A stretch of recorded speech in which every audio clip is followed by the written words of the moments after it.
Welcome, everyone. I am Karen Gimnig, and I am the Communications Director for the Co-Housing Association of the United States.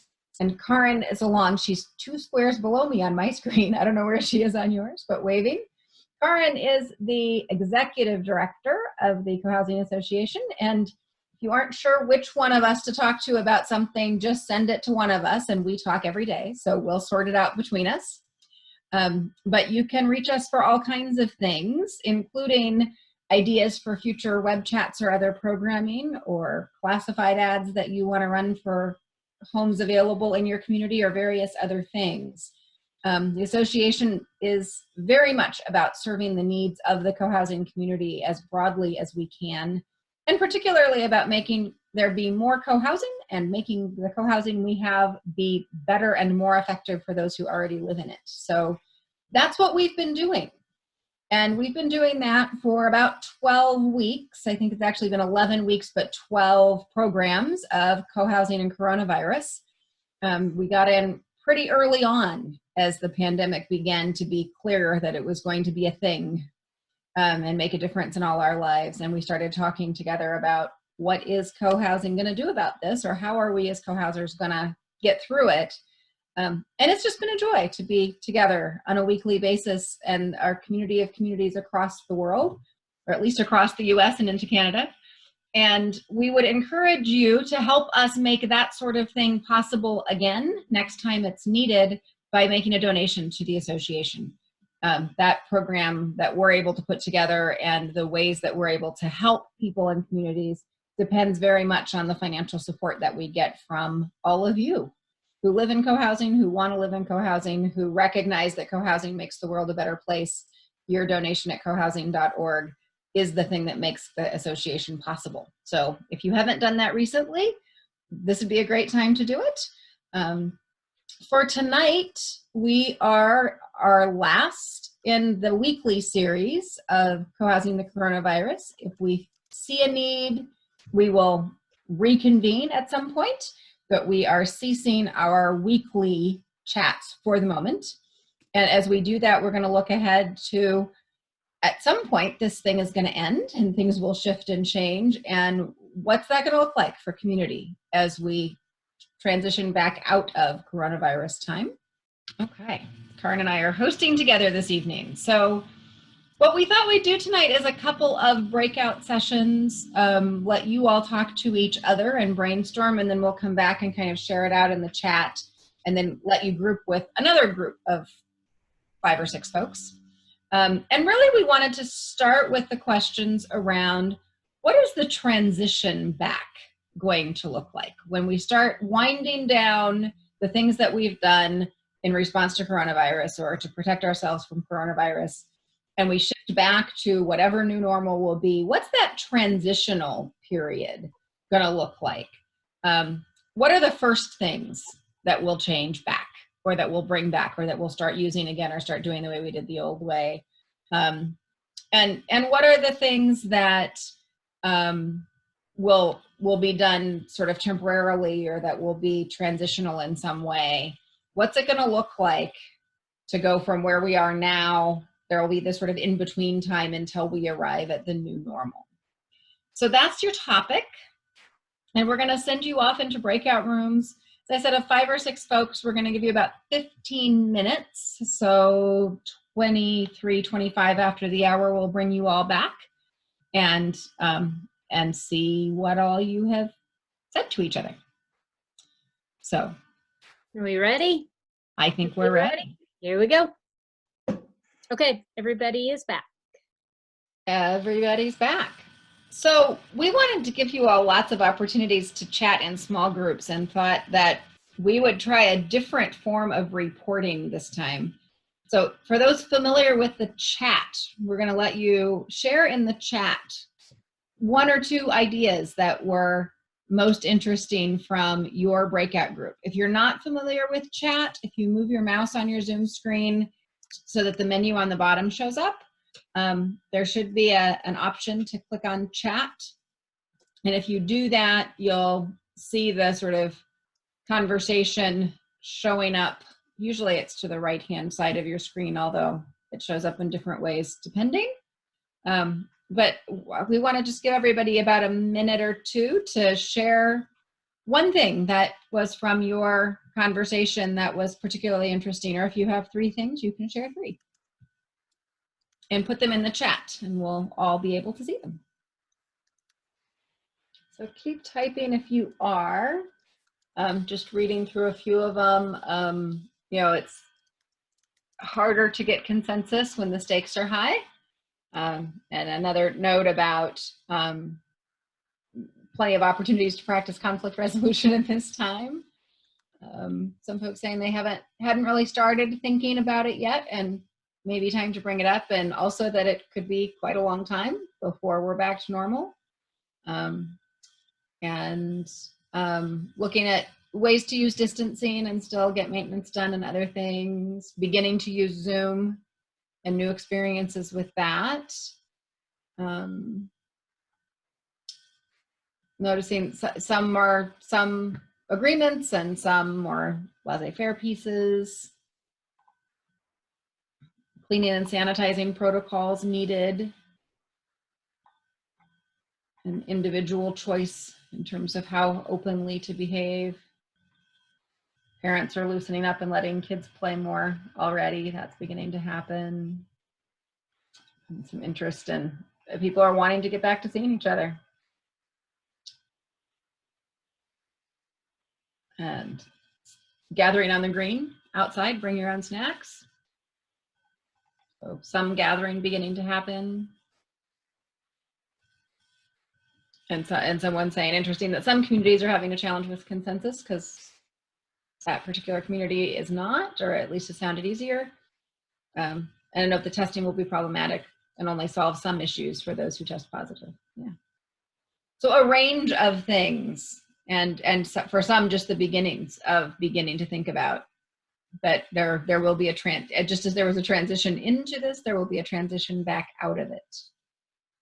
So, Karen, you want to introduce our next topic? Yeah, and so we're going to split into breakout rooms again, but different groups. And kind of what we wanted to talk about is, so as things change, what are some things that will perhaps never go back to normal? And I realize that's a very strong word. I just want to acknowledge that. But something like somebody had mentioned, will there be a group community puzzle table anymore? Or will it be a long, long time before people feel that that's okay? Something where, you know, you're sitting close potentially or touching things that everybody else are touching. So are there things like that? Or what I would like to think about is, what are the silver linings? Like, what are the things that we have had to change that we can take forward, even as things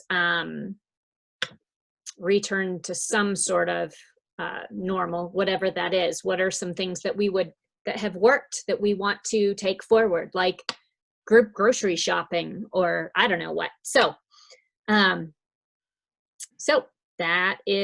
those are the discussion prompts. And so here we go. I'm sending you away again, and we'll see you back here in, again, about 15 minutes.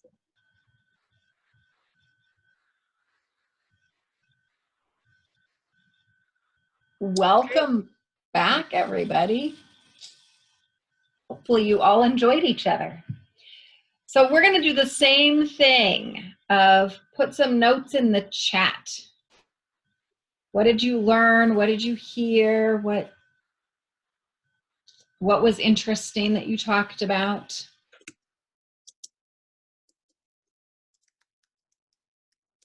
Wow, 3 out of 4 were in Canada. Zoom managed to accidentally cluster the Canadians. That's fun. Silver lining, seekers can visit a broader range of geographically separate communities.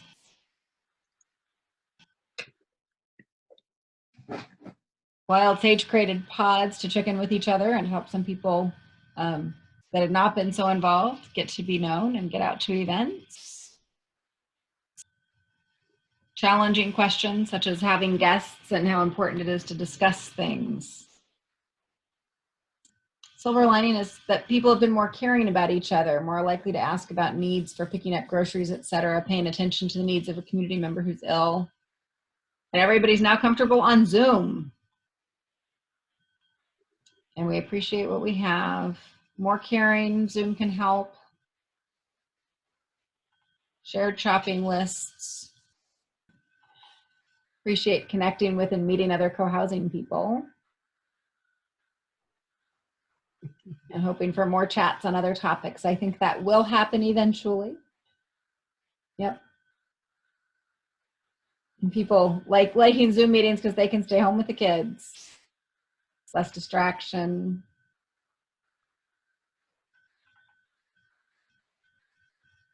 And too early to plan much in detail because there are too many unknowns in the outcome of health versus moneyed interests. Yep. Lots of good stuff. Sounds like you had good chats. Karin, you want to open our next topic? Yeah, before we go into this next section, I just see, Debra, I see that you raised your hand through Zoom, and I'm not sure if you meant to, if you had something you wanted to add in. Oh. Okay. Hang on. I was trying to find the chat box and I couldn't find it, so I didn't really mean to raise my hand. And I think my dog is having a hissy fit, so I'm going to have to jump off of here. And thank you very much for letting me lurk and learn and get a clue to what co-housing is about. Y'all have a good evening. All right. Bye. Thanks for joining us. Bye-bye. All right, well, dang, because she's going to miss the best part. So this last part is really just kind of celebrating or acknowledging, like, what have we learned about community life from living with COVID?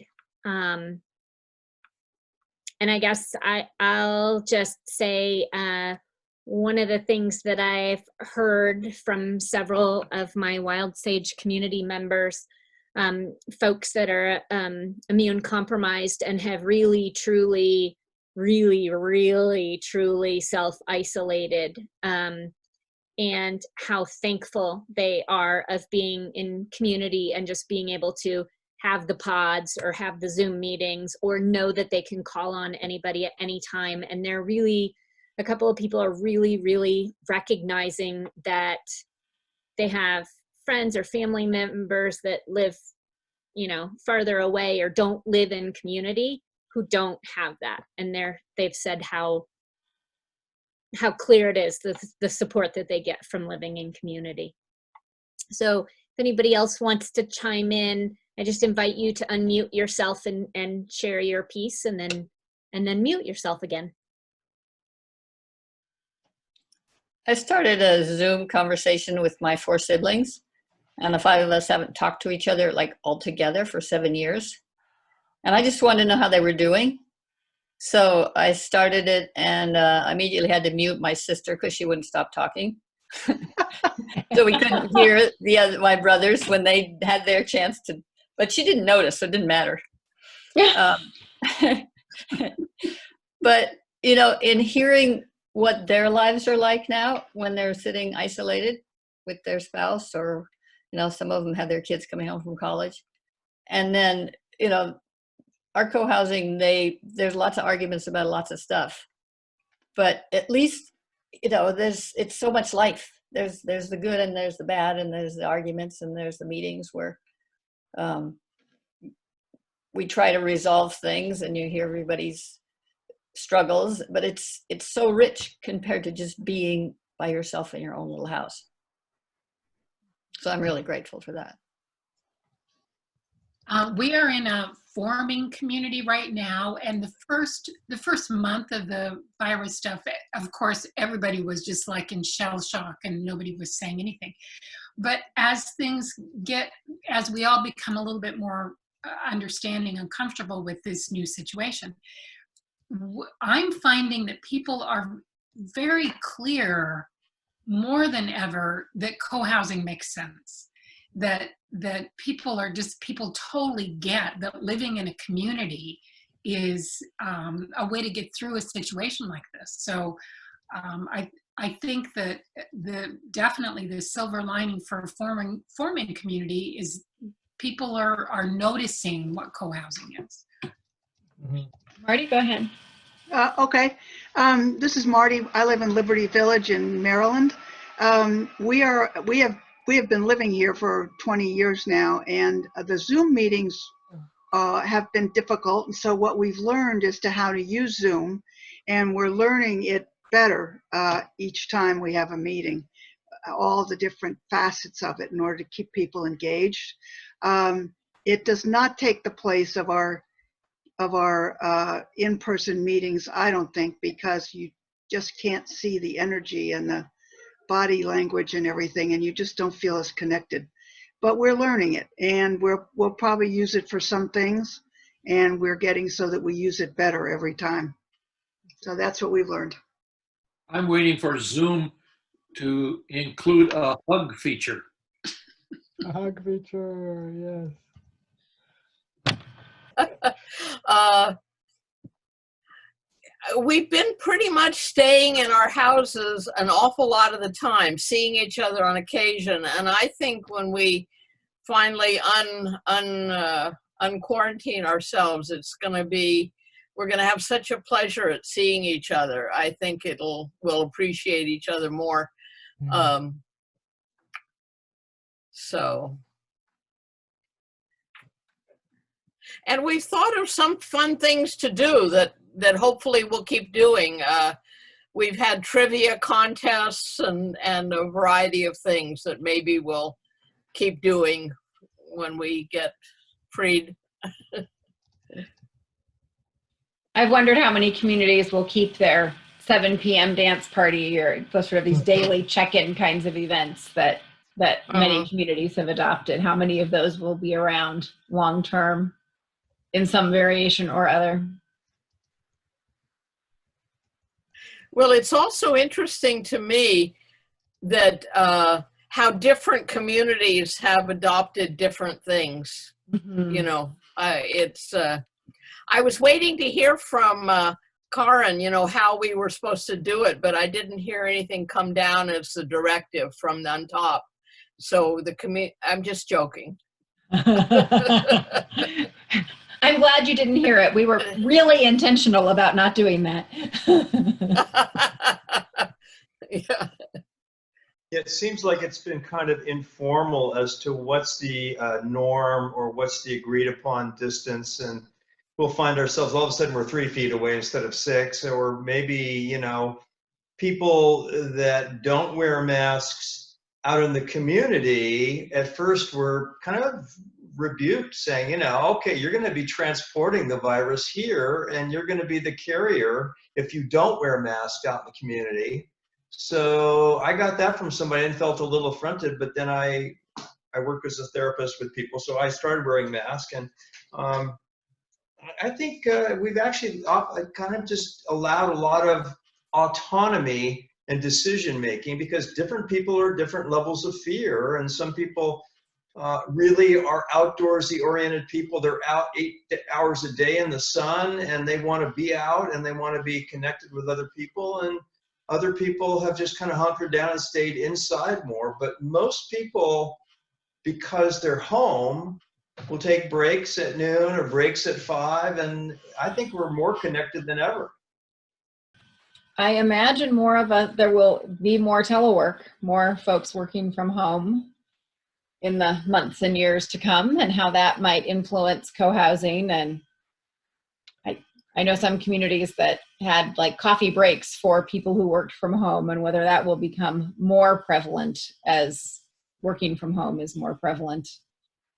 One of the changes that might happen, and I'm talking to a real estate fella who's in a project in Kimberly, the commercial part of the building is going to have less tenants. Mm-hmm. So it could end up becoming, on the 3rd floor would be where you'd live, and on the 1st floor is where you work together. So it would be a co-venture intentional community, which is what we're looking at for Costa Rica. Fun. Thank you all for being here. Thank you for the other times you've joined us in the last, whatever, couple of months. And I think it's really great to just remind ourselves that we are a community of communities. So it's not just your individual household, 4 people or whatever, or your community of 90 people, but there's 15,000 plus co-housers in the US. We are this community of communities. And I encourage everybody to stay connected that way. We will, of course, do something like this again if the need arises. Otherwise, there are some great ways to stay connected. One, y'all can just like email or Zoom or call or write a letter. Crazy, I know. Keep the USPS alive and kicking. To stay connected like that, stay connected with your neighbors. Facebook. I know it's kind of silly, but it's not. I mean, so we have a Facebook page, we have a Facebook group, and you can join the Facebook group and then you can connect that way. I would love it if you posted things like, you know, a month from now and your 7 p.m. every night dance party is still happening. Take a quick 10-second video of that and post it and say, yeah, we're still doing that. We would love to see that kind of thing. Or the kids drawing sidewalk chalk all around. Our kids have been doing virus pictures with a big X across it, which is kind of fun. I need to get a picture of that. Share that stuff with us. We love that. Also remember, we have this Simple Series thing happening all of 2020. We essentially have some sort of major event every month. Hopefully we'll be able to go back to having the live ones that are scheduled. But we also have online conferences, which I feel like we've gotten pretty dang good at technically organizing something like that. And so it's not the same as live, but you can choose different sessions. There's time for networking, so you get still an opportunity to connect with people. There's keynote speakers. You have to bring your own snacks and your own coffee. But the next one scheduled is Saturday, May 30th. And the early bird discounted rate is still available through Monday, I think it is, Monday the 25th. So visit our website page about that conference. The theme is the heart of community. So it's a lot of the relational type things. And there's 12 different sessions being offered. If you can't make it to that or can only make it to a part of it, your registration gives you access to all the recordings of all the sessions. So that's a bonus, different than a live conference where you really have to choose. This, you choose what you want to attend, but you get recording access for all the sessions. So I think that is about all I had to say. Karen, did I miss anything? I don't think so. You're more generous than I am. I thought the early bird ended tomorrow. No, it's the 25th. I'll double check. She's giving you extra days. Let me ask you a question. Is that the one that's you pay $250 and anybody in the community can go? No, the community discount applies anytime. The early bird is as an individual, it's $50, and after early bird, it's $65. But if the community rate applies whenever you want to send us your $250, or if you're a community launch community, $200. So we hope to see y'all there. Thank you for being here tonight, you guys. Take care, be well. Hey, wait a minute before you go. Thank you guys for doing this. It's been invaluable. Yes. And it's wonderful to see everyone from all over the country. I mean, I didn't think about it. It's been fun, right? It's been really fun. Not only fun, but well done. The breakout groups were really valuable. Well done. And thank you so much.